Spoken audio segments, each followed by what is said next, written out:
Assalamualaikum. Kembali lagi di channel Belajar Seru, cara belajar yang menyenangkan. Di video kali ini kita akan belajar tentang permainan tepuk nyamuk. Seperti apa ya kira-kira permainan ini? Nah, anak-anak siapkan alat tulisnya dan catat bagian terpenting dari materi ini. Yuk kita mulai belajar. Permainan tepuk nyamuk merupakan permainan khas Betawi yang bisa dimainkan di lapangan, teras rumah, atau di halaman rumah. Pemain dalam permainan ini dimainkan oleh 3-6 pemain, di mana 2 pemain bertugas menjadi penjaga dan sisanya menjadi pemain atau menjadi nyamuk.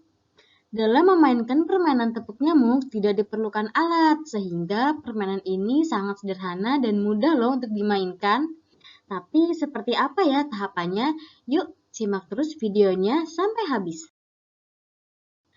Oke anak-anak, sudah paham kan apa itu permainan tepuk nyamuk?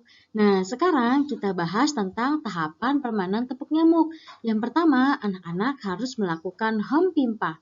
Yang kedua, dari melakukan home pimpa, 2 pemain yang kalah akan menjadi penjaga dan sisanya menjadi nyamuk. Setelah semuanya siap, maka permainan bisa dimulai. Nyamuk yang terkena tepukan akan bertukar posisi dengan penjaga. Masih belum paham ya? Yuk simak terus videonya. Nah, buat anak-anak yang masih belum paham, yuk kita simak step by step secara perlahan. Yang pertama, melakukan home pimpa. Nah, anak-anak dalam melakukan home pimpa masih ingat tidak tentang permainan home pimpa, di mana semua tangan berada di depan dan anak-anak menyanyikan lagu home pimpa alayum gambreng. Ne ija pakai baju rombeng. Nah, dari hasil permainan home pimpa tersebut, jika tersisa 2 pemain dalam melakukan home pimpa, itulah pemain yang dikatakan kalah, sehingga bertugas menjadi penjaga. Nah, setelah anak-anak selesai melakukan home pimpa, maka kita juga harus tahu di mana posisi pemain sebagai nyamuk dan juga sebagai penjaga. Seperti apa ya posisinya? Nah, jika anak-anak hanya memiliki jumlah pemain 3 pemain, maka seperti inilah posisinya. 2 pemain bertugas menjadi penjaga dan 1 pemain bertugas menjadi nyamuk. Penjaga berdiri membelakangi para nyamuk, kaki dan tangannya membentang. Posisi tangan digerakkan satu arah. Penjaga harus berusaha menyentuh atau menepuk nyamuk saat melewati gerbang tanpa melihat ke belakang. Sedangkan nyamuk berbaris di belakang penjaga, serta bersiap untuk melewati penjaga. Jika nyamuk terkena tepukan penjaga, maka ia dikatakan kalah dan harus bertukar posisi menjadi penjaga. Begitu pula sebaliknya. Oke anak-anak, sudah tahu kan bagaimana posisi penjaga dan nyamuk? Sekarang kita harus tahu juga bagaimana dikatakan kalah dan menang dalam permainan tepuk nyamuk. Oke anak-anak, seperti ini contoh pemain yang menang dan kalah dalam permainan tepuk nyamuk. Penjaga dikatakan menang jika berhasil menepuk nyamuk. Nyamuk dikatakan menang jika berhasil melewati penjaga.